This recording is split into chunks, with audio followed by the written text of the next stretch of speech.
And as the cinema lights dim and the clack of the projector starts, we once again catch up with our hero, Dr. Stephanie Fletcher-Lartey, sipping on a COVID-free cola in her cosy hideaway in the Caribbean, ready to jump on her flight to continue her battle against COVID in the land down under. So you go for total shutdown, you reopen, you work out how to get things moving.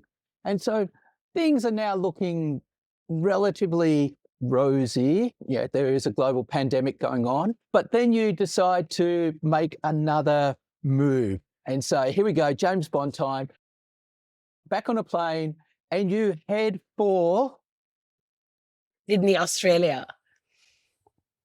woohoo. So you leave paradise and you come to Sydney. So what's your new role? So when I came back, I don't even want to get started on how drab and dreary it looked when I arrived back in Sydney. It really felt like a ghost town when I came back at the end. Well, it was a ghost town, wasn't it? Because you literally could walk through Sydney and it looked like those zombie movies where there was no one. Absolutely no one. When you say it looked like a ghost town, it literally, Sydney, CBD, was a ghost town. It was. Yeah, we were just this close to shooting people for walking down the street. So welcome back to sunny Sydney. And so back into a ghost town. And so your new role is? I landed a new role as the program manager for the optimized COVID study with the Burnet Institute in Melbourne.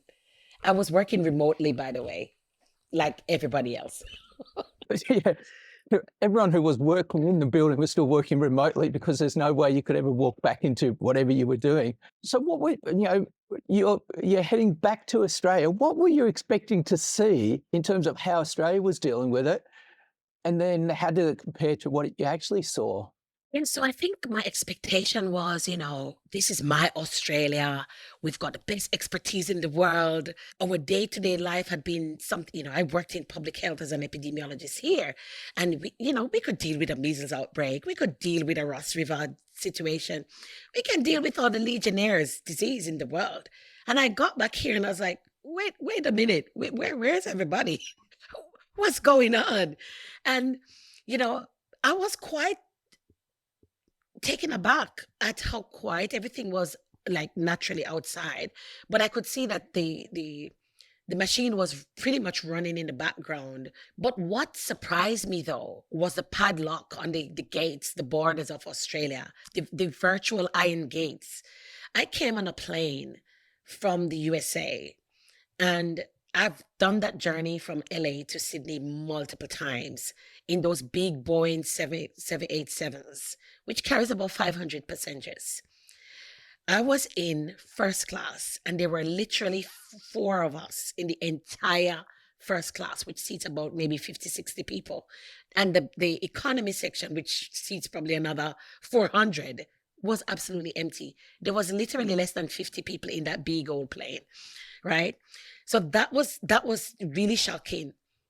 And then coming back and just seeing everything just seemed so dull. And the fact that people weren't traveling as we always do, like Sydney is a place where people are moving around. So that was big. But then, my job was with this big international institute in Melbourne that was leading one of the big COVID studies that the government was using to advise what was happening on the ground. And that was really, really interesting. So even though I was working remotely, it was equally as exciting as if I was traveling to the office. Oh, now we go. How close to all the political dirt do we go? But you're doing this research and giving advice without naming names or, how close or far was the government in terms of implementing the recommendations or acting upon the followings? And how often were you waking up, listening to the news and going, what the hell did you just say? Well, thankfully, not very often. So I know there were quite a few groups around the country. This study I was working on was particularly for Victoria, but eventually, because I think of the high level findings we had, then it started to be used nationally in some other places. And when I started initially, there was this really, really important cohort that they were following over time to get feedback from people on the ground about how the pandemic was affecting them. And eventually we had to make sure that people from non-English speaking backgrounds got included so that it really represented the general population. So I think they did a pretty good job from a general perspective in terms of taking on board the findings, but I think that developed over time.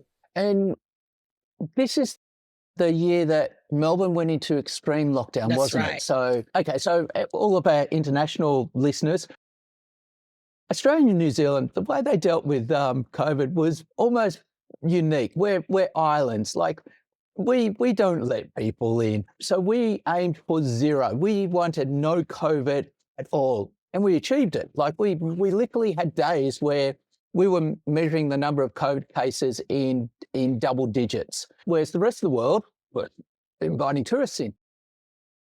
And so we got to the stage where we were in total lockdown, and Melbourne had it for how many days? I think it was the record. It was, I think, 7 months continuously, but it was a world record. I think it was over more than 180 days continuous lockdown in Melbourne. I can't remember what the record was, but it did hit a world record. So some people were fully on board with it and some people were not on board with it. I think psychologists will be having years and years of material on what's the long-term impact of just locking people up for 6 months in isolation. But yeah, Melbourne was extreme and Sydney was bad enough as it was. So what was the advice you were, or the organisation was giving in terms of the government, in terms of aiming for zero or doing lockdowns, or how was the disease spreading? What can happen? Yeah, what was the do? I think most of it was really understanding how the pandemic was impacting on people's lives, so their mental health, their well-being, ability to participate in what people do normally day to day, and how best can they do that in a way that preserves their mental health, but also understanding how the impact is affecting people over time. One of the areas that I significantly, and I don't want to go too much in detail on this part, was the representation of people from non-English speaking backgrounds into the data was being captured. So one of the things that I was able to do is to make sure that those voices were being represented in the data so that it wasn't just a blanket response for the traditional population groups. Much of it was around how is this particular recommendation affecting people and how can we actually modify those so it has a reduced impact on people's overall long-term well-being. I think eventually that ended up coming down to when we actually got vaccines as well. So a lot of that was the pre-vaccine period and the post-vaccine period. So it was understanding some of those initial thoughts around vaccine hesitancy and all the mark of the beast type fears, and people are going to go sterile and impotent if they take vaccines, and just making sure that we weren't manhandling or repeating some of the mistakes from the earlier part of the pandemic when we were manhandling people and forcing them and hypothetically knocking them over the head to do things against their will. I mean, a lot of that still ended up happening, but we would have hoped. I think that's probably one of the areas that I feel, generally speaking, we didn't do very well. And much to my dismay, because when I left the Caribbean to come back to Australia, I had told everybody I'm going back to Australia because the Australian government will never allow anybody to knock me over the head to take a vaccine. Well, much to my shock and surprise, I had to take my words back. And so that was something that I wish would have turned out differently, but it wasn't within my control to stop that. Yes. So we're talking 2021 going on to 2022. Yes. So we're now a couple of years, but I think we've probably blanked as much of COVID out of our memory as possible. But what you're highlighting is that at the same time, there was just a total lack of information going out to different communities. Australia, as much as we're multicultural, we're largely not. We've got strong areas where we've got strong local groups. And so the information that was getting into those groups and being passed around was very different to what was going on around. And so at that stage, you're living in one of the western suburbs of Sydney. Yes. Yeah, so you're living in the western suburbs. For anyone from Sydney will understand the references there. Yes. Wild West. The Wild West. And you're dark, and you're also working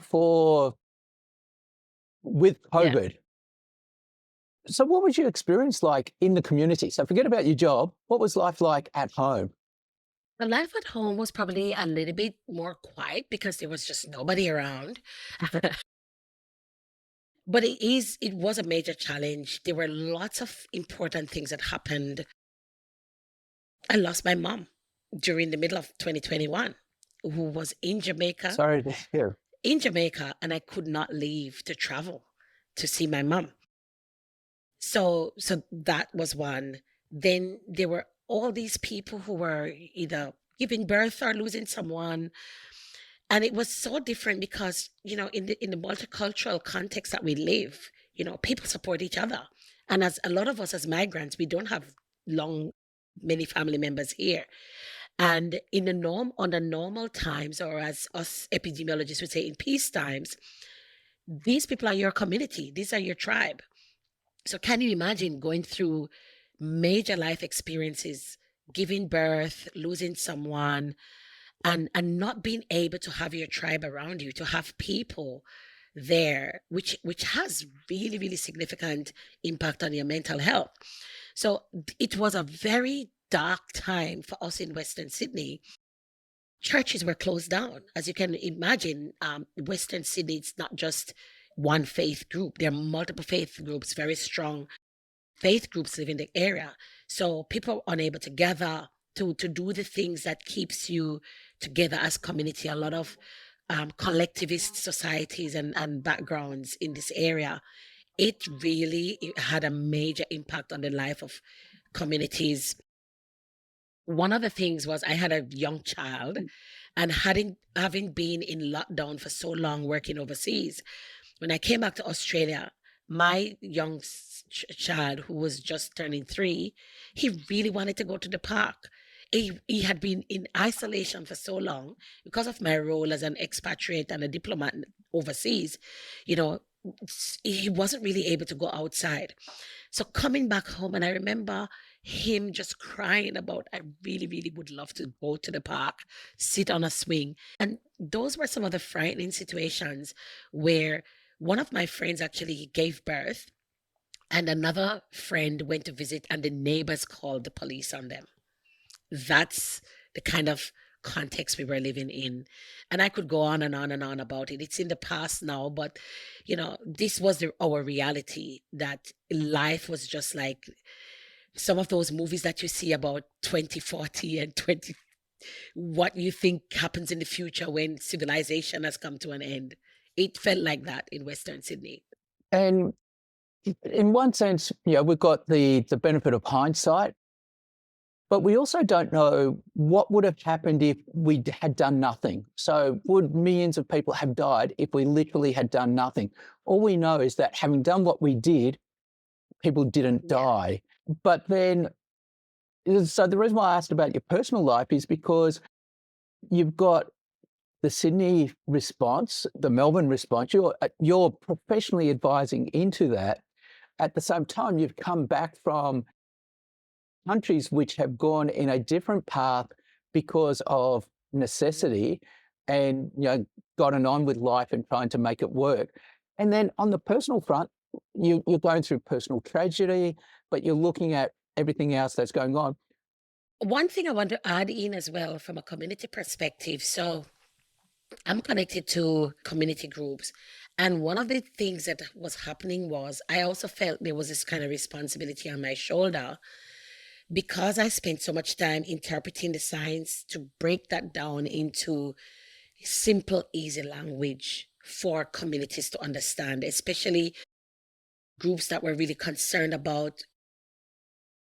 Initially, it was just around explaining what terms and concepts meant and how to keep safe. But then when we got to the stage where we had vaccines, it got to the place when I had to start now breaking down some of the myths, misinformation, and helping people to understand the science behind vaccines, or the rationale and the reasoning behind some of the measures that were implemented, and help people understand that so they could navigate this whole fear and the darkness that they perceived was going to eat them up, and really help. So I did quite a bit of that in my spare time as well, doing webinars for churches, preparing bite-sized little nuggets for people to post on social media and so on. So just wanted to throw that in there.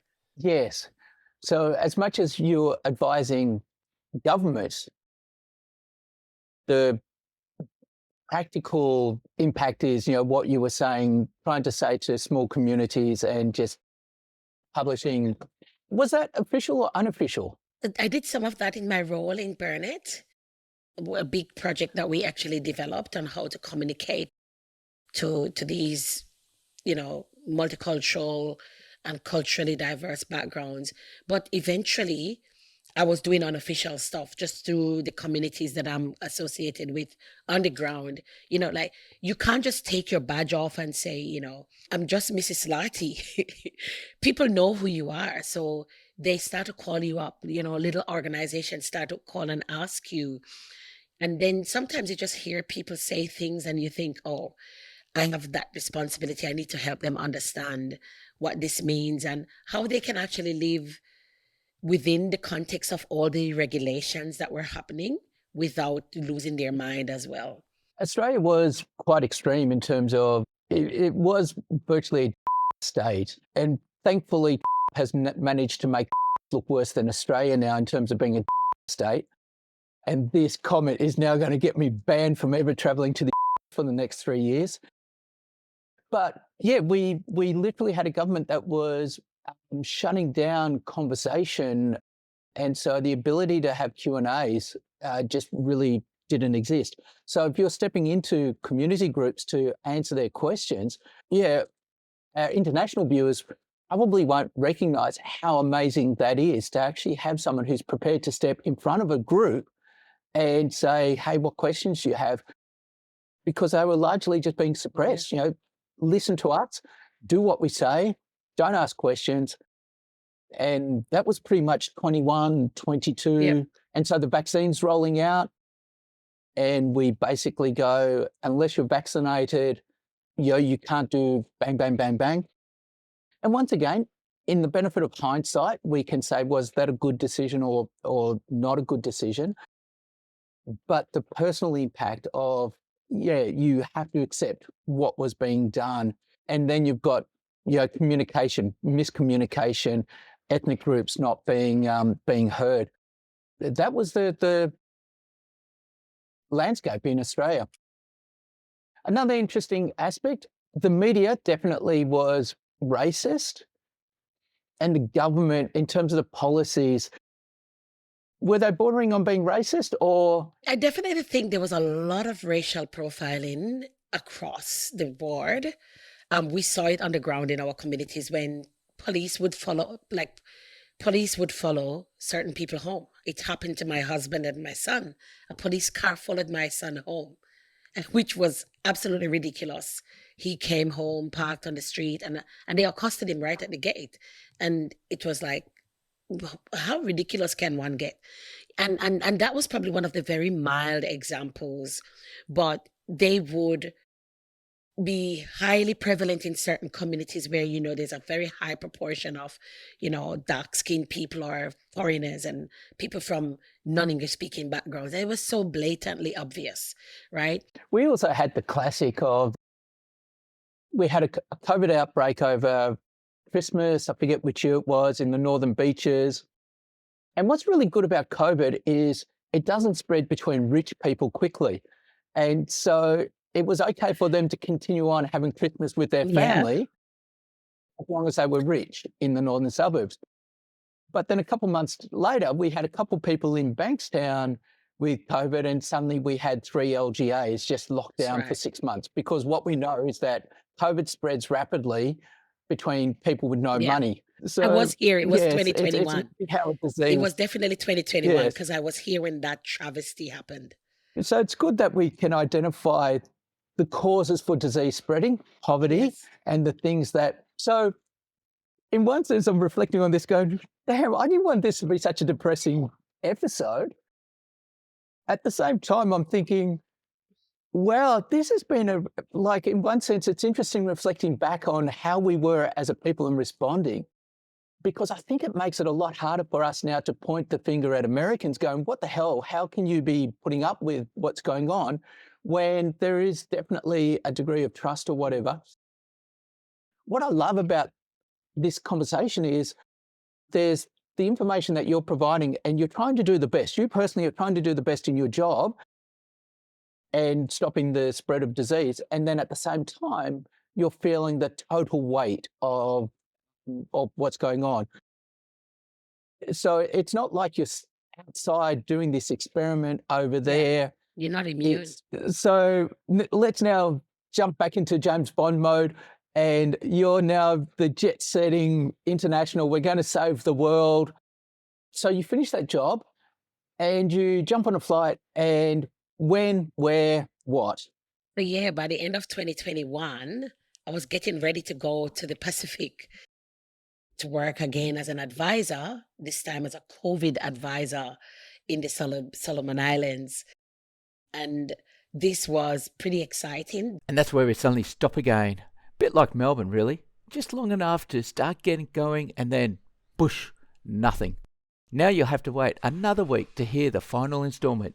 In next week's episode, you will hear of yet another totally different response to COVID. There is now finally a growing awareness of the cause, but there are still communities that have never been infected, but not for much longer. See you next week.